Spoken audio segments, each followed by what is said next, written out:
కర్సన్ రాంభూపాల్ గారు, నేను, మా రవి, ఇసాక్ బాషా ఎమ్మెల్సీ గారు, మిగతా మా నాయకులందరూ కలిసి ఎస్పీ గారిని కలవడం జరిగింది.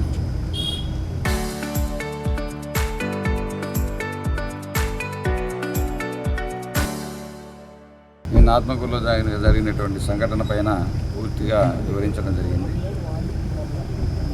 నేను ఈరోజు ఆత్మకూరుకు వెళ్ళాలి, పర్మిషన్ ఇవ్వని చెప్తే ఇప్పుడు ఇవ్వడానికి వీలు లేదు, ఉద్రిక్త పరిస్థితులు ఉన్నాయి కాబట్టి సద్దుమణిగేదాకా ఇవ్వలేనని చెప్పడం జరిగింది.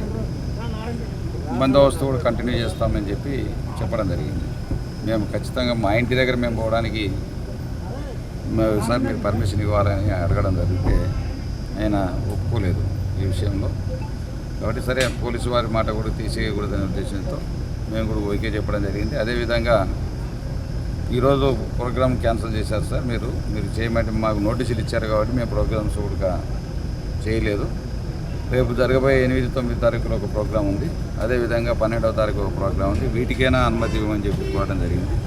వాటిని పరిశీలిస్తాను, కొద్దిగా మా డిపార్ట్మెంట్తో మాట్లాడిన తర్వాత మీకు ఏ విధంగా సంజాయిషి మళ్ళీ ఇస్తాను, మీకు తెలియజేస్తాను మీకు అని చెప్పడం జరిగింది. కాబట్టి అదే కాకుండా నిన్న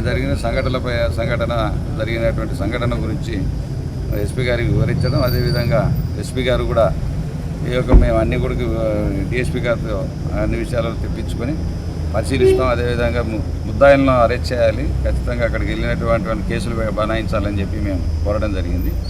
అవన్నీ పరిశీలిస్తానని చెప్పి ఎస్పీ గారు హామీ ఇవ్వడం జరిగింది. కాబట్టి మేమందరం కూడా ఎవరికి అన్న చెప్పేది ఒకటే, మేము పోలీసు వారిని కూడా మరీ కోరుతా ఉన్నాం.